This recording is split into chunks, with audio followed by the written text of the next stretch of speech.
Okay, hello. This is the video on 3-betting in position. So this is the first kind of topic where the big pots are going to start getting played, and win rates, your long-term win rate is kind of made or lost in these kind of spots.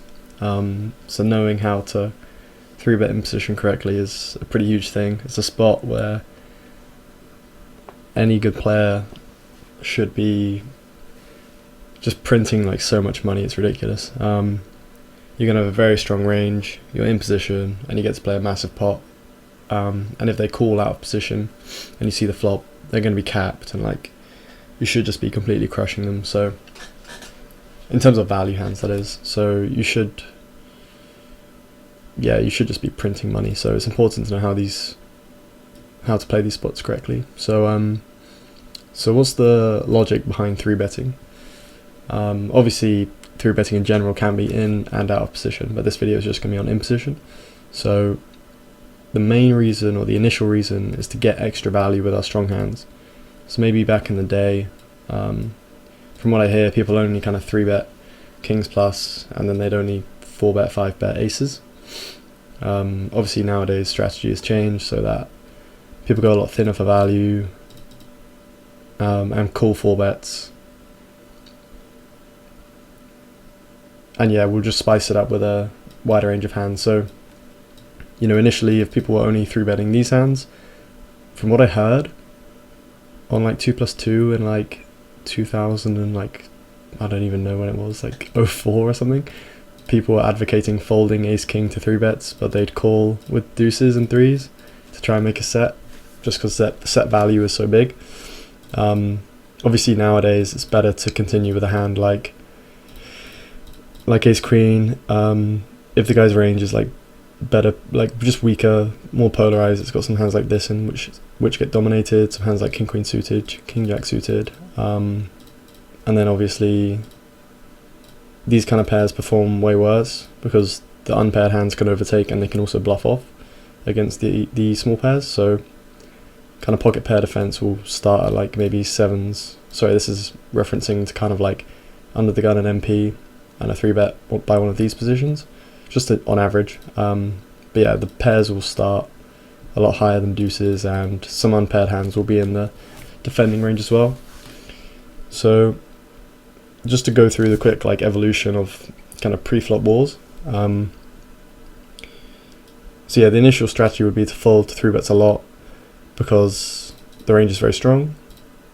Then the person who was 3-betting a very tight range can then start 3-betting bluffs to capitalize on the other player folding a lot.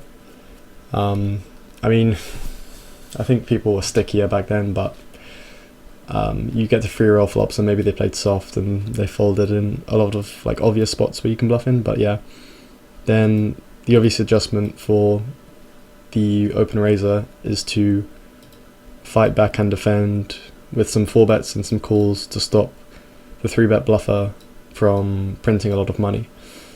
So yeah, you're kind of looking at, you can't fold like 70% of your range, otherwise the 3-bet bluffer is just winning too much. And then yep. So yeah, then kind of balance comes into play if you're going to have a balanced 5-bet jam range, but we'll come back to whether this is viable or not. So yeah, 5-bet jams and bluffs to fold. That's then obviously the person in position facing the 4-bet then has a decision to make. Do they want to 5-bet jam, just nuts, or some value? I mean, just nuts with some bluffs, or just value, and do they want to over bluff? And like, basically it all comes down to whether the guy out of position is what his strategy is. So if you just copy this example, if this guy 4-bet, he doesn't, so I can't show it, but if he 4-bets to like 48 or 46 or something, and he's always going to call off, or maybe, okay, first example, if he is like a massive nit and he only 4-bets kings plus, then it's suicide for this player to 5-bet anything except aces, because obviously if you jam queens or ace king into a range of just kings plus, then you lose. I'm not going to run the sim because it should be obvious, and maybe you want to 3-bet call ace king, but you could just fold. I'm sure a better play would be to fold, and just to fold queens as well. Whereas if the guy is just going to be like, oh, I have ace king or queens and kings plus, and he's just always going to 4-bet get it in with these hands, then the correct adjustment is to suddenly your value range can become kings plus, because he's never folding queens, for example, and kings plus wins against this range here. So it kind of depends on what the other guy's strategy is with 4-bets. This is kind of assuming that the 4-better never has a bluff, but if the guy, you know, just goes batshit crazy and I don't know, maybe he just 4-bets all of his ace-x suited as a bluff, but then he only calls off queens plus and ace king, then he's going to be folding, what's that, about 4 times by, I can't count, 8 and 3, is that 11? 44 combos? Yeah, that's right, I should have just minused it. Yeah, if he's holding 44 combos and you're still going to have like 30% equity with a bluff like ace-5 suited, then you can probably profitably bluff jam like all of your wheel aces and you'll probably come out ahead. I'm not 100% sure, but basically the concept is if the guy is 4-bet bluffing a lot, then you can start 5-bet bluffing a lot. However, just a disclaimer on that, that's a ridiculously rare strategy. Not many people 4-bet bluffed like loads, because in general people under like unknowns and people who've never played against before probably under 3-bet. So yeah, just something to bear in mind. And then obviously the kind of facing the tight 4-bet range is more common, and knowing how to adjust to what the player in question's strategy is pretty important. So yeah, just to quickly clarify, like there was a lot of the theory that I learnt when I was younger was like a series of articles on like a Donka website or something. I'm not sure if it's still active now. It's called like something like this, betting wars or something like this. And basically it did a whole like GTO analysis of a toy game where the out of position player wasn't allowed to flat a 3-bet out of position. So this player, for example, could only raise or fold, and then this player would obviously it would also never flat the 4-bet. I used to think it was kind of like gospel, like, oh, it's game theory optimal, so it has to be a really solid strategy, but that wasn't actually that good. And like the long story short was, this player should be like 4-bet folding these hands, and then if the guy made a mistake, or in quotes a mistake, then you still have a strong hand when you get called. But again, for a call off range, it was just this.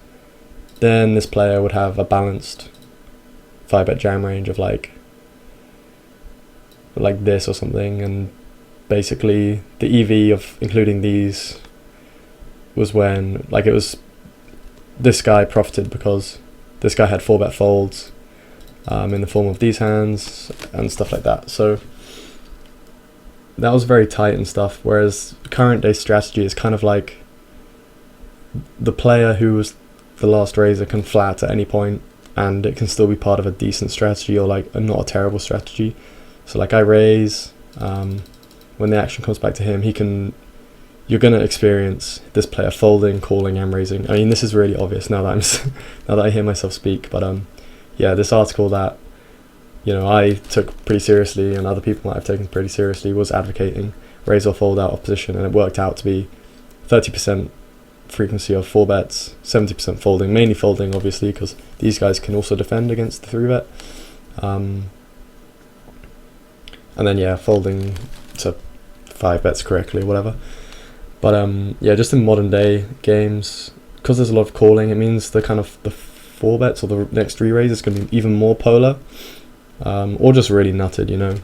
If people prefer to flat the medium strength of like, if the guy's tight, like you'll probably see queens 4 bet at like 100 zoom and higher, but I've seen people at lower, like 50 zoom and lower, just flatting queens because they're just nits and like they're missing value and they're scared and stuff.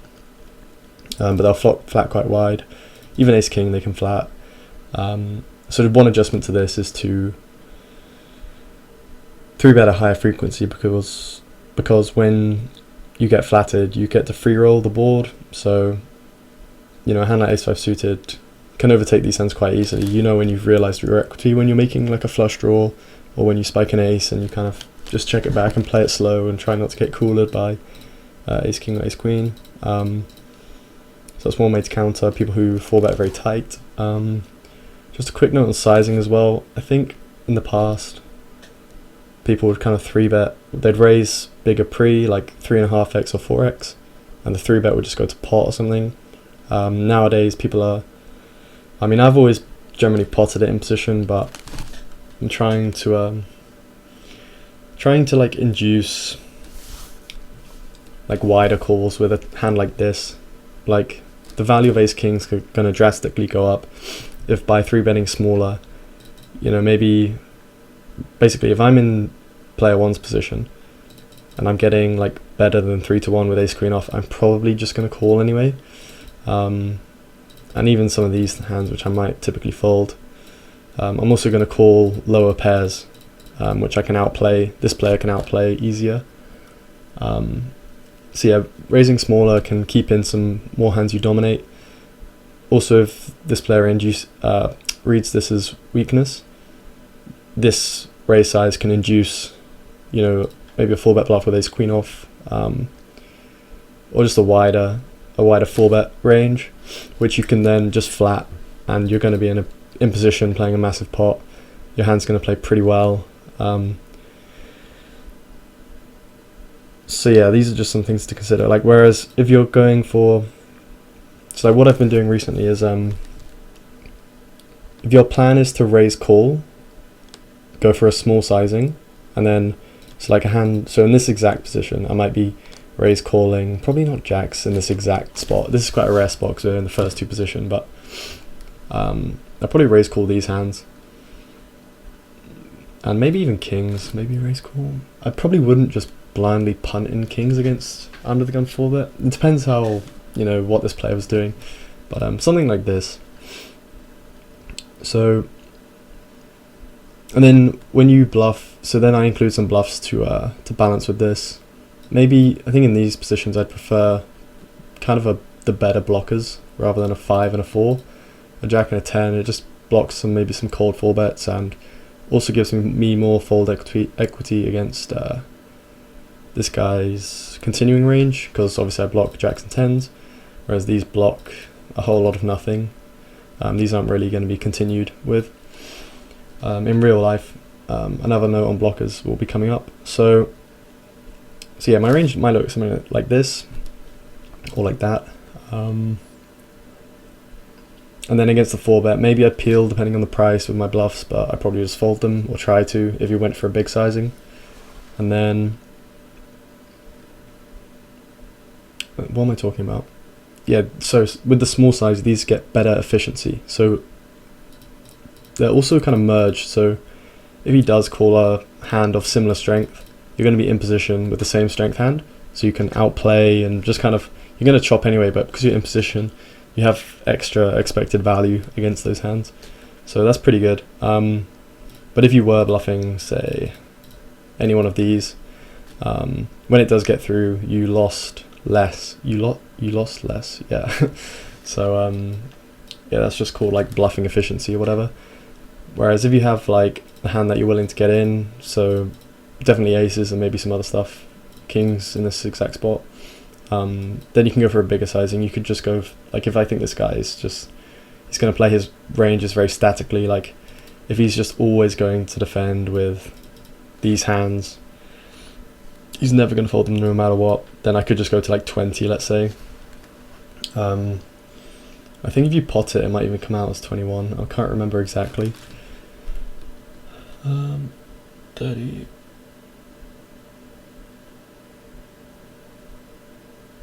I'm not sure. Yeah, it might come out as 21.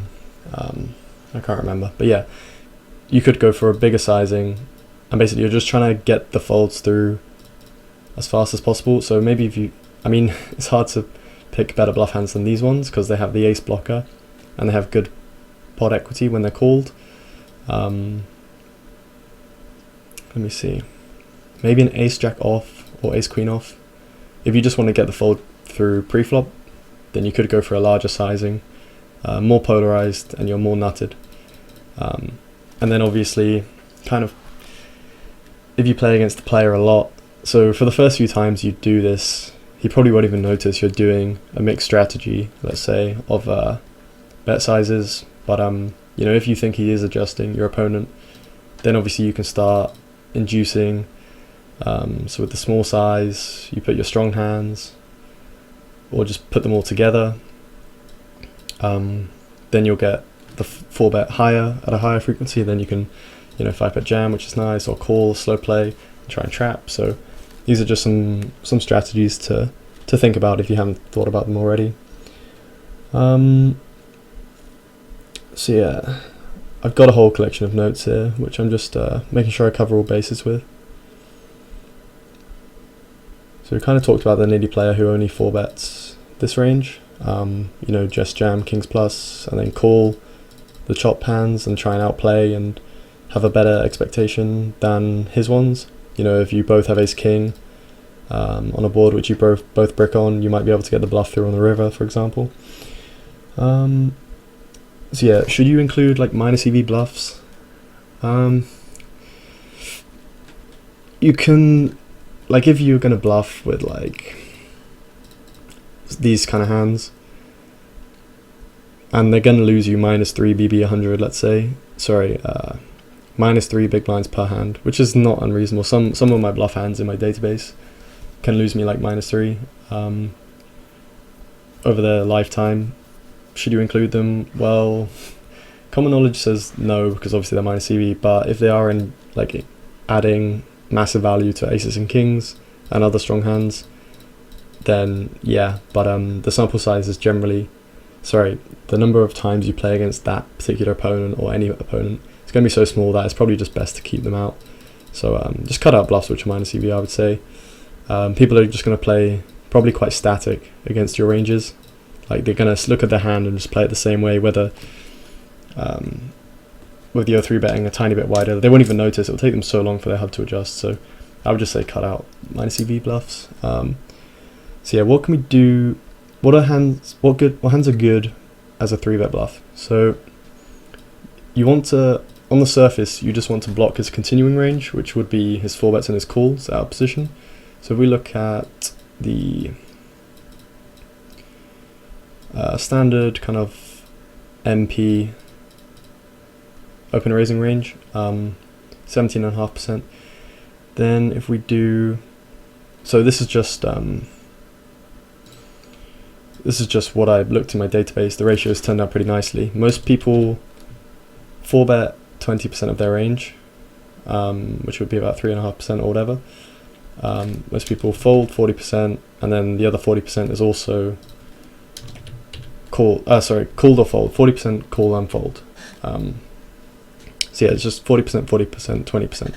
So you're going to expect to play against a 10% range when you 3-bet. And then if we just reduce this to 10% of hands, just get rid of all of these. And we're just going to assume he plays the best hands he has. I mean, I think a good player should be tied to and play kind of like, you know, something like this. But I'm just telling you, in reality, you're going up against a 10% range. I don't even know what hands to include because all of these hands are both so bad. Even this hand is pretty bad. I'll just leave it at this, okay? So let's say this is the continuing range. So what you can do here is, or what I did is, so we got 124 combos here. Then, like, what makes, what blocker do you want? It's pretty obvious. You can just count them. Count how many times the ace X appears in these ranges. So 8, 16, 6, 24. So 46 over 1, 2, 4. And then a king appears only 10. God, I'm tired. 18. So king appears. Oh, sorry, and these ones. Should I write these all down? I've done it on my laptop before, but I don't have my. I don't have the numbers here. So 46, king, 14, 18, and 16, 34. Okay, we'll just leave it like that. So basically, the ace and the king and the queen are the most valuable. They're the most common. Ace queen off being the last unpaired offsuit hand which appears, which obviously has the ace and the queen in it. And then a jack, kind of, jack and 10 are about the same kind of value. Then 9 through to 5 are just basically useless, and then 4 through to deuces, also pretty damn useless. So yeah, the best blockers in this kind of spot are ace / king / queen. And these are the ones using these blockers at the highest frequency. So obviously you want to combine them. So it's kind of like, some of you might think ace king is a value hand. In my opinion, especially in like the first two positions, or kind of just involving MP, I think in the cutoff you can sort of treat it as a value hand, because when you're out of position and cutoff versus button, you're just going to be 4-bet calling it. You're never really 4-bet folding it, and you're never really flatting it to a 3-bet. So I guess you can kind of treat it as a value hand. But what I basically mean is, very rarely does this player 5-bet jam and you have like 70% equity. Normally they just 5-bet jam like a range chop hand, like ace king and queens plus, maybe like ace queen suited if you're lucky. But yeah. So yeah, ace king is more of like a bluff and a bluff catcher. So ace king has like a really good efficiency for improving the fold rate for your 3-bet, like how often it gets through. Obviously having two aces, not only do you have the nuts, you're going to get folds more often, which is obviously good. So yeah, there's kind of a toss up between what would you rather 3-bet, ace 5 suited, which is the hand which is typically 3-bet bluffed, or ace queen off. For me, like right now, I've been doing more ace queen off than ace 5 suited, but I think it comes down to personal preference, and like if you have some sick way of calculating EV and like what sizing you're using, like all of these factors are going to tie in and interrelate. I don't think anyone can tell you which hand is exactly better, but yeah, like my friend who's way better than me was like, having a suited hand gives you much better nut potential. This hand, I was saying, has got better blockers, and flopping a queen is still pretty decent. Flopping a 5 is probably never good, or rarely good, less often. So yeah, lots of factors in play. So we talked about blockers. Suited hands add value, suited adds value as in pot equity, which ties into expected value, and yeah, you just post flop playability, tiny bit more playable.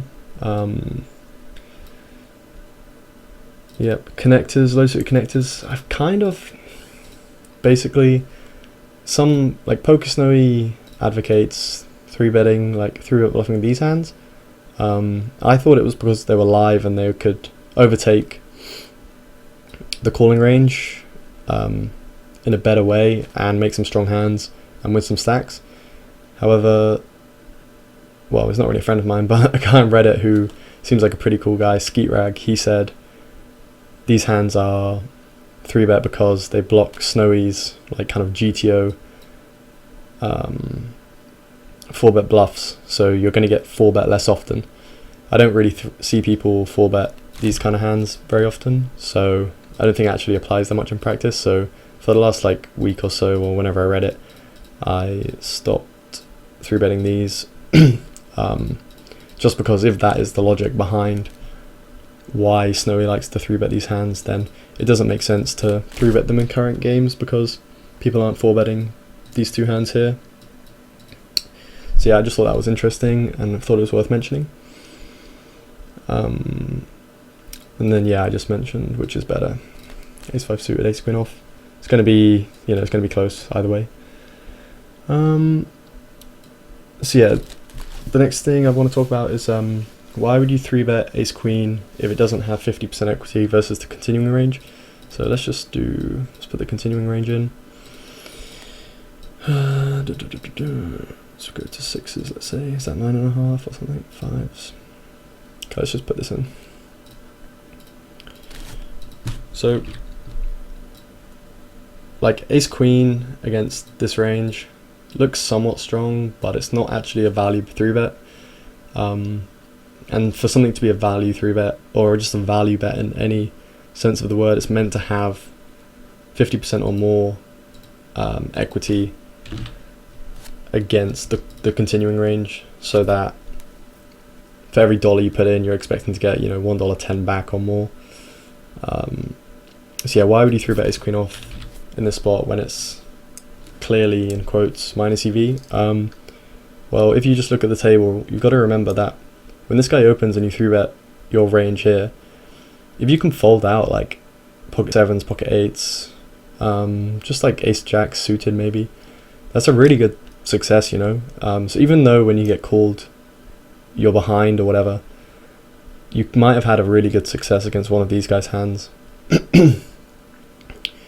And if they cold call or whatever, they've really capped their range and you might be able to play against it quite well. So that's just another dynamic to consider. That's why sometimes it might be better to 3-bet a hand like ace-queen off rather than flat it. So just for reference, my flatting pre with ace-queen against like these three opens when I'm in these three positions, flatting pre is like break even for me, whereas 3-betting them wins me like $3 at a time, between $2 and $4. Like it just sounds stupid to say I win $3, sorry, 3 big blinds every time I 3-bet those hands, because 3 big blinds sounds way too high, but trust me, like I'm pretty sure that's correct. So yeah, that's another kind of concept, which is, you know, something you might not have considered before, folding out players who you kind of forget are even in the hand. You might have folded out a pretty big hand, like just any sort of set mining opportunity. So yeah, being in position increases the EV/equity realization of a hand. I've written that down. I'm not really sure what that's got to do with 3-betting, because you can flat in position, and yeah, you're in position, so it doesn't really matter, you know. So let's see. So yeah, my average 3-bet success is only 41% for me. You know, which ties into the stats I mentioned earlier: 20% 4-bet frequency and 40% fold and 40% call. So yeah, this kind of, compared to what I thought I'd be going up against, I thought I'd be getting a lot more folds. It basically implies that the average range you're going up against is actually a lot weaker than you might have first thought. But yeah, maybe check your HM2 to get the data for yourself. So this is the kind of range it would imply that I'm going up against in the first two positions. Obviously cutoff V button is a bit different, but yeah. And this range it's got so many bad pairs in, you know, they're just going to play pretty badly unless they make a set. And even king queen off ace jack off are really bad hands. So yeah.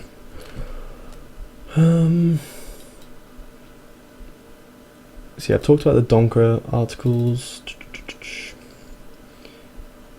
Just a quick note. So when you're out of position, you want to 3-bet more merged. So this is applying to the blinds, but also I touched on it earlier as well. If you are in the first two spots, then 3-betting more merged here can be useful if you do get cold called.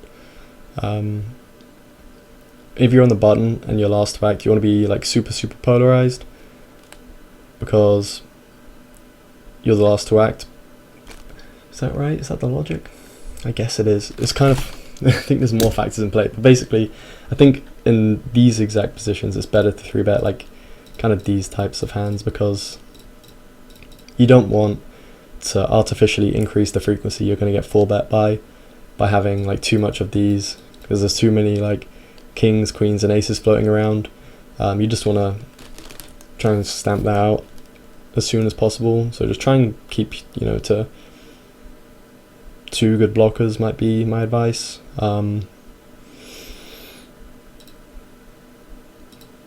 Yeah, I think this is better. So like, even though you're in position of this player, you're out of position to these 2 players. So yeah. Let's see here.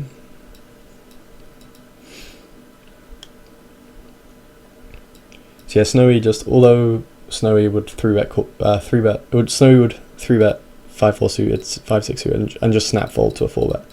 So that's quite a disciplined fold, I guess. Like for me, if I'm getting like 2.5 to 1, I'd probably just peel them and try and flop something big. Just something to maybe remember. Then I think this is most of the things I wanted to cover. So I've also talked about sizings as well. Small size to keep the stack to pot ratio deeper. The bluffs get to bluff more efficiently and have higher EV when they're called. Just because you're going up against a weaker range, you have more fold equity, and you also have more pot equity as well. 3-bet fold. If your 3-bet plans to 3-bet fold, then you can go for a large size to induce more folds. And if you're 3-betting planning to 5-bet, then going for a large sizing to get more value when you're flatted and or raised. Then obviously when you jam, you have max value, because if you have, let's say, aces, if you 3-bet massive and get flatted, you've got a bigger pot already, so that's good. And if you get re-raised, because you made it so big with your 3-bet, their 4-bet bluff had to be for a larger sizing, so they'd have to invest more and then fold out that extra money. Having said that, if you do go for a larger 3-bet, they might never 4-bet bluff against that sizing, so that's just also something to consider. Maybe the value of going smaller to induce is better than going larger to get more value, you know, something to consider. And yeah, obviously this is exploitable on the surface, but you only really need to balance or adjust when you're playing with people many times over. So for the first few times and scenarios, their strategy is going to be quite static, and you can exploit that. So yeah, I don't think I executed this video like 100% perfectly, but I think I've talked about everything I wanted to talk about. Like everything in my notes I talked about, but I feel like there's some concepts I've just completely whiffed on, like just have forgotten. 3-betting in position is like, it's so important, but there might have been some key things I missed out, but maybe I'll make a follow-up video and like in the future if I remember some important things I forgot about. So yeah, I hope you enjoyed, hope you learned something new, and I'll see you in the next video, which is going to be on 3-betting out of position. See you later.